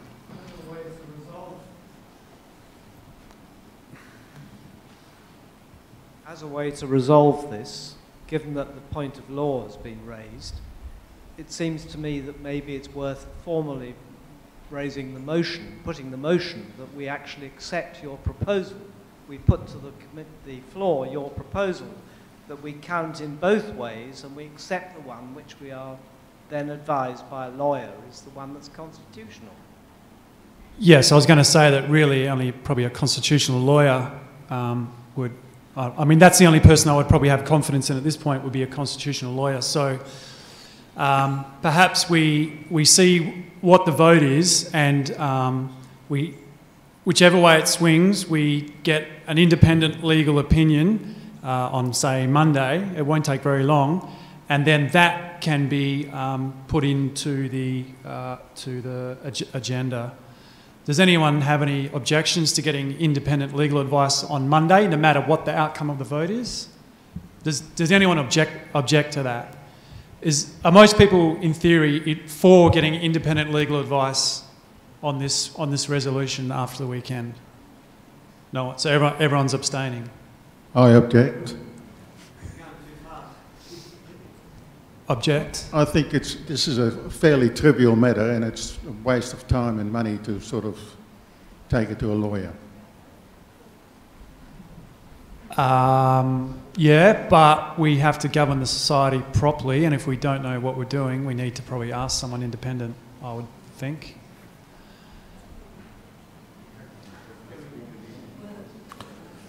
Okay. Whatever, anyway. Do you want the tallies? Sorry? Yeah.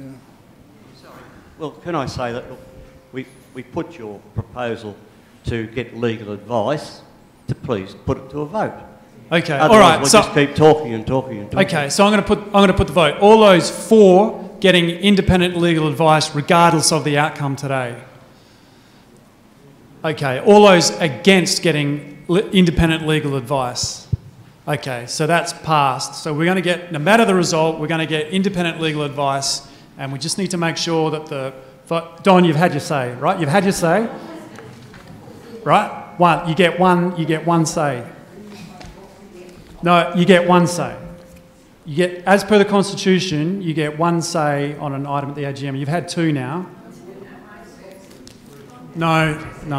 Okay, so that's what we're doing. Now let's hear what the tally is. Can you... Yeah.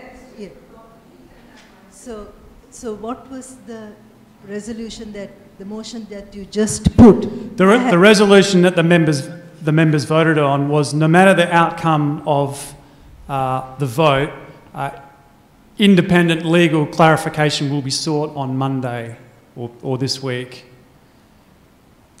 So yes or no is not getting disadvantaged. We're just going to make sure there's an umpire. Okay, we voted yes for that. Right, so out of interest... Okay, so this is the resolution. Who's seconding it? Who seconds that resolution? Oh, PJ.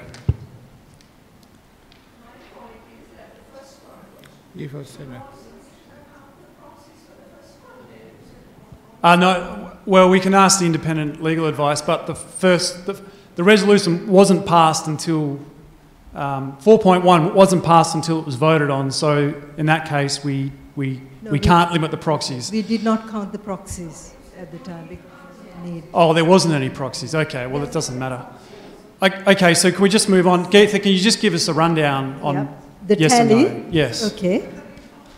The tally is that those voting for the 4.2 was 57, and those against was 83. Right, okay, 83. Alrighty, so I'm going to leave it up to, as the, Dennis.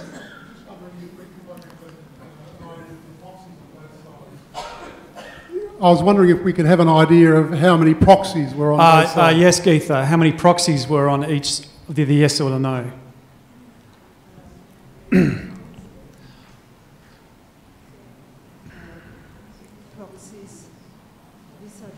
While Geetha's counting that up, I'll just... There were three...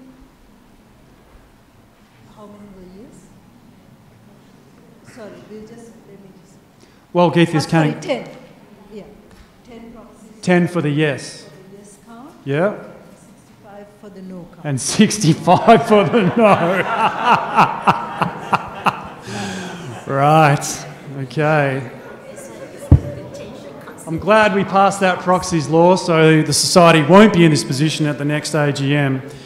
Anyway, I'll just say to the members that the incoming secretary, I think with Dennis incoming president, will be charged with perhaps chasing up some independent advice on Monday and then putting that into the minutes, because the secretary will be taking care of the minutes. Right. Well, it's to be ratified either way by the independent legal advice next week. The outcome is pending. Pending legal advice.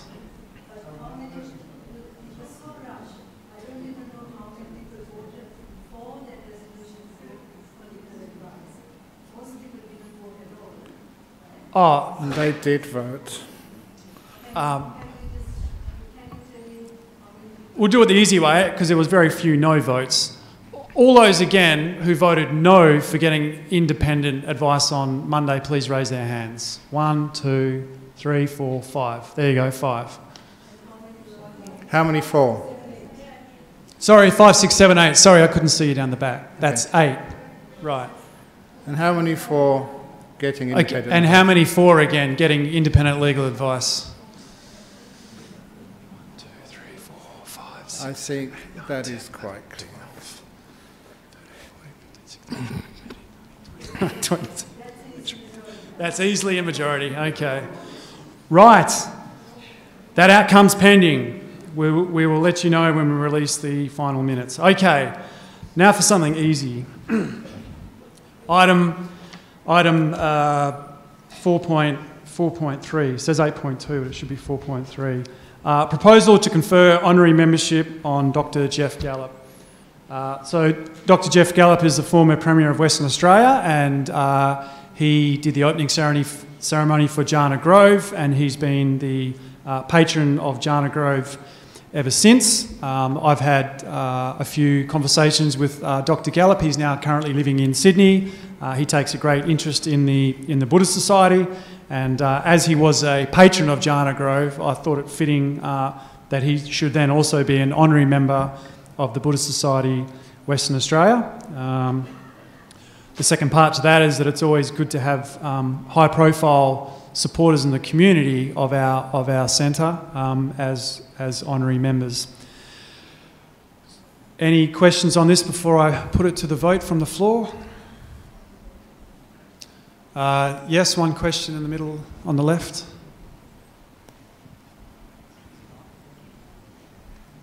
Yep. Are there any other politicians who have contributed to BSWA in the past? Are there any politicians who should be also considered? Good question. I don't have any off the top of my head. We've always been supported by... Ajahn? Yeah, no, I don't know any other politician who's been of such service. When we had clay trucks past the monastery, Jeff Gallop was helping us enormously. And especially with Jana Grove, he volunteered to be the patron of Jana Grove, and that he came to the opening ceremony. I've never known anyone who has actually supported us in the same way. Ajahn, do you expect any other MPs who have been helping in the past? I've already said, that is in all my years, that is the person who's helped us the most. Yep. One more question up the back, up the far back on the left. Don't want to be controversial, Chris Thomas, but do proxies count on this too as well? And if you want to move it, I'll second it. Right. Okay. If there's no more questions, then we'll get straight to the vote. All those who... Oh, Priya. Question from Priya? Oh, sorry, we have to wait for the microphone. The microphone? The microphone. Is Thanks. Dr. Gallop a Buddhist? No, he's not a Buddhist. He hasn't taken refuge. but the election of an honorary person in the society according to the Constitution, which so somebody's got my copy now, does not have to be a Buddhist. It's like having an honorary PhD. You don't actually have to do the PhD. Outstanding services to the cause of Buddhism. Yes, and that he has. Yeah. Okay. So I'd like to move this motion. Would someone like to second? Our friend, what was your name, sorry? Chris Thomas, for the minutes, is the seconder. All those for Jeff Gallup as an honorary member, raise your hands, please. That seems to be a majority. All those against, please raise your hand. That's just 1, 2, 3. All those abstaining? 1 abstaining, 3 against. 4 abstaining. 5 abstaining. It's like an auction. Do I have 6? Okay, 5 abstaining, 3 against, and a majority for. The resolution is passed. Thank you. All right.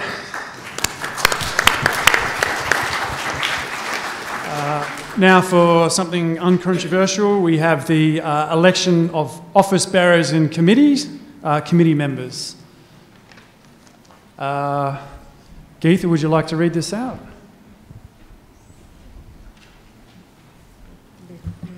It's on the board if you can't find your piece of paper.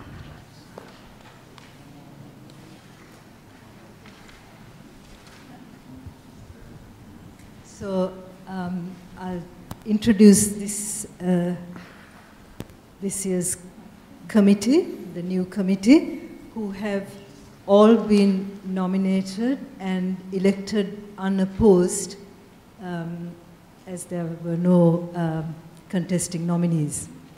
So the president is Dennis Shepherd. Dennis, could you stand up, please?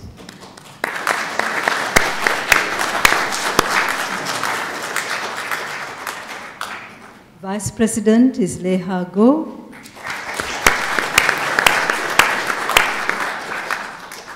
Treasurer is Boon Tan.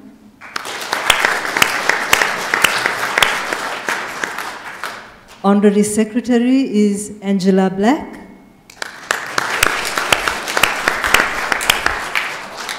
Assistant treasurer is Jitu Fu. Who doesn't seem to be... Is she here? Oh, G2, can you stand up, please? You were not seen the first time. Don't be embarrassed. Assistant Secretary is Lucky Kodituaku. Then there are non-office bearing positions. PJ Gunasekara. Bill Prince. Graham Barnes. And Chet Yong Tae.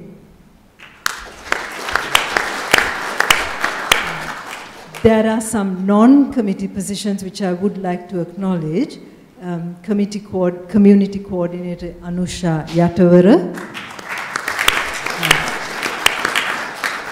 Editor of ET Enlightened Times, Nicholas Allett. Library Mahinda Vijayaratna. IT Supervisor PJ Gunasekara. Audio-visual coordinator Amanda McLennan. Don't know if she's here today. Online services supervisor Nicole Mustakas. She sends her apologies. And the translations coordinator for all the YouTube material is Sol Hanna. Welcome to the new committee. Thank you, Geetha, and welcome to the new committee.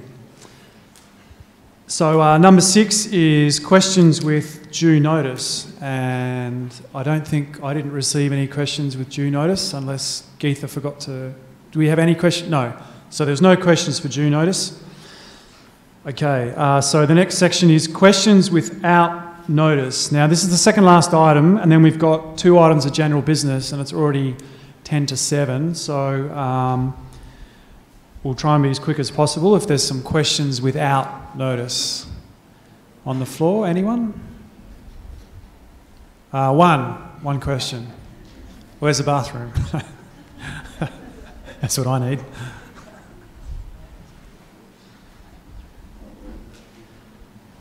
Yes, we'd like some photographs, maybe in the hall there, of the monks and the nuns that we've had all over the years. People always ask, oh, who is so-and-so, who is this one? They just like to have photographs of the nuns and the monks. Very good. It's up to the Sangha. Right. Yeah, all the Sangha, we'd like to have photographs. So Yeah. a lot of people say, well, who's that monk or Yeah. who's that nun? And it would be nice anyway, we thought. Well, just... So I think that Ajahn saying that the Sangha would have to vote on that. Yeah, yeah. We'll form a subcommittee. For a Sangha subcommittee. Which we can't do anymore. Okay. Any other questions without notice? Nothing? Great. Number 8, the last, general business. So we've got 8.1, 8.2. 8.2, proposal to confer honorary membership. We've done that one. That's already been done. Right, so we just got one thing. Inform the members of the resource subcommittee survey results. I'm going to hand over to Leha to give us, because Leha was one of 4 people on the subcommittee who ran the survey, and she wrote the report. So I might just give her to give us a 5-minute debrief. Sorry about the warning, and then we might open for a few questions. Okay, thanks, Drew. I hope everyone had a chance to look at the report that was emailed to everyone a couple of weeks ago. So basically, during the last AGM, there was a suggestion that a subcommittee be put together to look at resources and whether we should be just hiring more paid resources to help out with the committee. So I was tasked to do this subcommittee together with Prem, Sol, as well as Boon, so there were 4 of us. So what we decided to do is to first identify the scope and work within the scope. And from there, we kind of like discuss and decide what the approach is. So basically, we felt that we should be going to different groups to solicit feedback. And so we developed questionnaires that were sent to past executives, past committee members, current committee members. So there were different surveys that were sent, and the details of the survey is actually in the report in the annexure. But more interestingly was the responses, the survey that was being sent out to all our members, as well as to a few Theravada Buddhist groups. Unfortunately, we did not get very good feedback from the Theravada Buddhist groups because they were not as big as us, but nevertheless, we still got some feedback. But what was really interesting was the feedback from the rest of our members. And as you can see on the report, there's much more details around the numbers and the statistics. But basically, what most of our members are saying that, yep, we do recognize that we want to have volunteers, and so most people would agree that we should try to get volunteers. But there was also a number of members who came back and said that they have kind of like noticed that over the years, there are a number of tasks that are repeatedly done by the same volunteers. So it's quite difficult to get volunteers on a recurring basis, and that's when volunteers get burnt out and then they stop volunteering anymore. And I think that's what we have seen in some of the volunteers for the Buddhist Society. So, but what some of the members also highlighted was they have observed that Ajahn Brahm has been very busy, and so there was also a concern that more help should be given to Ajahn Brahm, and so that he can get more time to do retreats instead of traveling and having to deal with all the issues that's happening within Dhammaloka, for example. So with this, the report was put together, And that's the details that you can read. Right, so I guess I'll just give a bit of background. The report was because people were scared that we may be on the brink of hiring a manager or CEO or something like this to help run the society, and there's some very strong views around it. It's no secret that I'm in the camp that says we should have more paid support so that we do have a longer tenure of our executive, and as we grow and we have governance and compliance to meet with government authorities, I don't think that we should be afraid of this. The report's been done. We haven't made, this committee has not made any resolutions as to whether we should hire paid people. We thought that we would do the report, get the opinions, and then pass it on to the next committee to either drop it completely and bury it and we continue on as we can, or perhaps to, within the Constitution, look at more paid support. So obviously that's something, that's a heavy burden for Dennis, I would imagine, coming up in the next 12 months. I'll just open the floor for a few minutes for people who have read the report and may have some questions, I guess, around it, rather than long-winded opinions, because we're running short of time. Was there any questions around the report?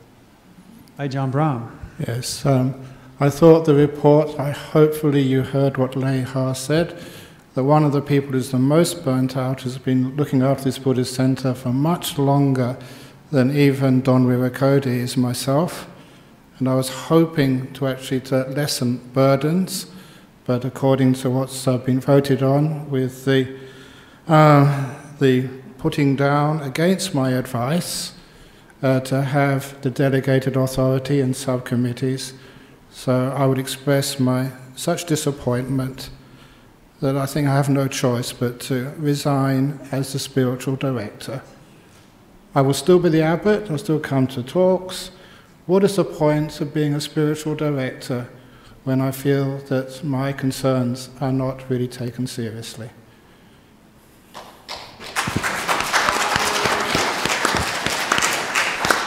Right, so for the minutes, if we could just note at the AGM that Ajahn Brahm has resigned as the spiritual director.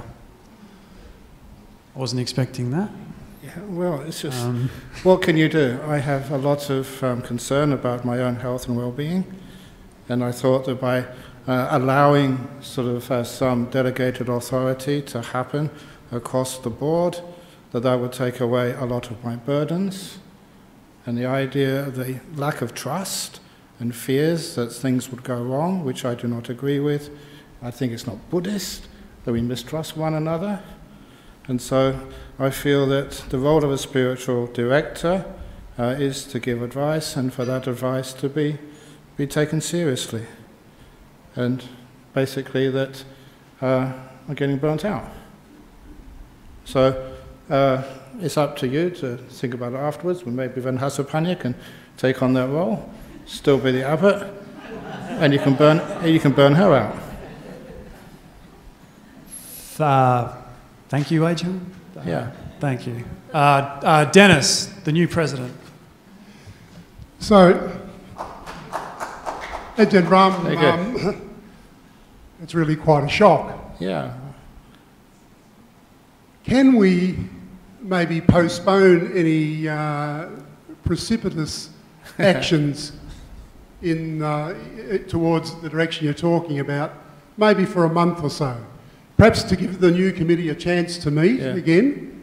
And I'm thinking perhaps even the situation has enough gravity to perhaps even call another special general meeting, just to see if we can find some consensus on this. I appreciate that the people that use the proxies here, I know I feel a bit shocked about that myself. I've never in my life have I seen something like this happen at the Buddhist Society. I really did think that we were much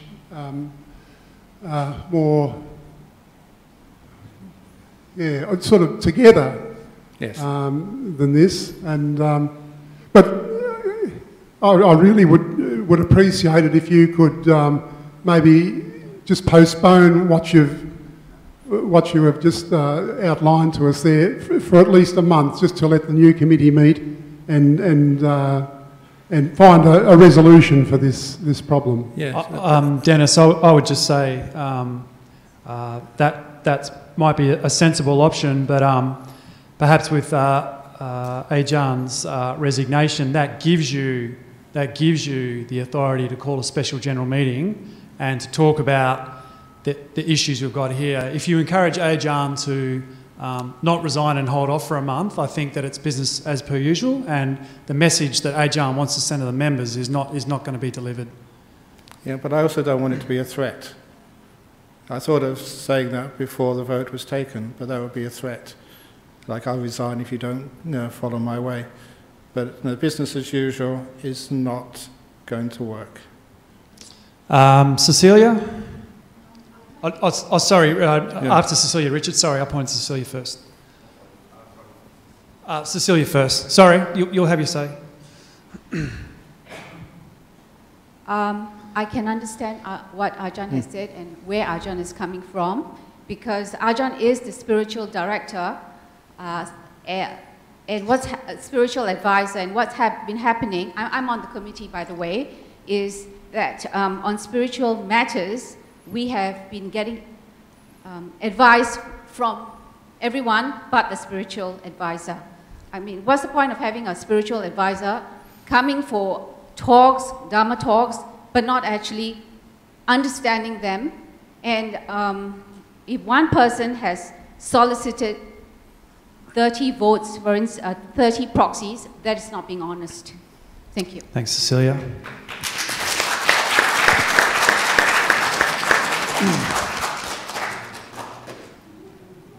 Chris Thomas to the floor. Ajan, I don't think we can accept your resignation. And also, the vote hasn't gone either way as yet. It's still pending. So I would have thought your resignation would still be pending too as well. However, I think that it's a wonderful gesture and maybe a bit of a bomb under people to understand that, yeah, we are Buddhists and we should be joined and we should be sharing with each other. How you can get 30 no votes from one bloke is beyond me, but, you know, that's the way it goes. Thanks, Chris. Okay, if there's no more comments or questions, I'm going to shut the meeting and... oh, sorry, there's one more from Geetha. Just point out that that statement was quite inaccurate, that yes, as Honorary Secretary, I had the maximum number of proxies, which was 17, right, as Honorary Secretary. So people did know me and send me their proxies. However, I also want to point out, please understand that this is within our constitution, the receiving of this many proxies or more per person. So please don't put all this on me as having done something unconstitutional and un-Buddhist. I don't think that's acceptable. I'm sorry. Okay, thanks, Geetha. I don't think we're going to solve anything tonight, and it's 7 o'clock. Ajan's made his resignation known public. I will put something on the website tonight. And then Dennis, good luck. So, I hereby call the meeting closed at 7:02 p.m. Thank you.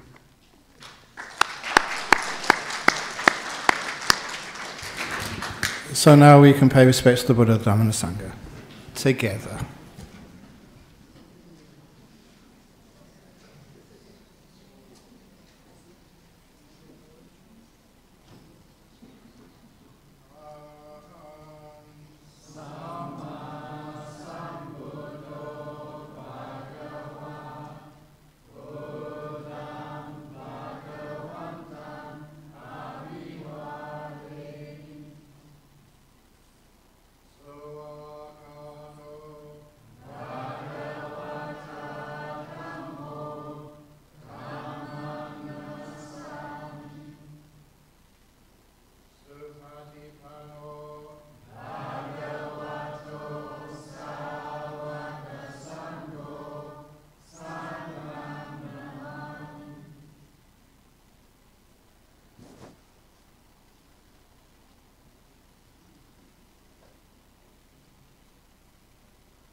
Would all those members of the new committee just please stay behind for a few moments so that we can just meet together?